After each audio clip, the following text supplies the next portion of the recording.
Hello guys, আজকে আমি তোমাদের মাঝে নিয়ে এসেছি দেখো কাঠআলু। কেউ কেউ এটাকে মাটি আলু বলে। কাঠআলু আর মাছ দিয়ে আমি বানাবো।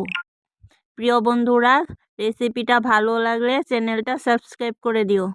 প্রথমে আমি মাছগুলা ভেজে নিলাম, তারপর কাঠআলুগুলা বয়েল করে একটু একটু করে ভেঙে আলুগুলা ভেজে নিলাম।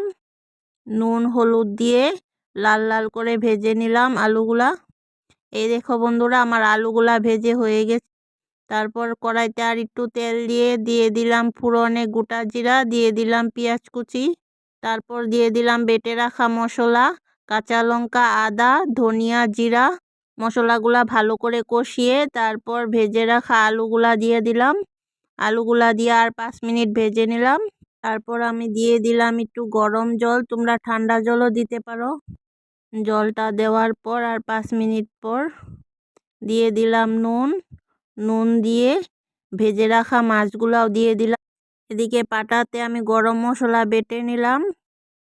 গরম মশলাটা দিয়ে আর 5 মিনিট জাল করে নিলাম। তারপরে দেখো হয়ে গেল আমার কাঁঠালুর তরকারি।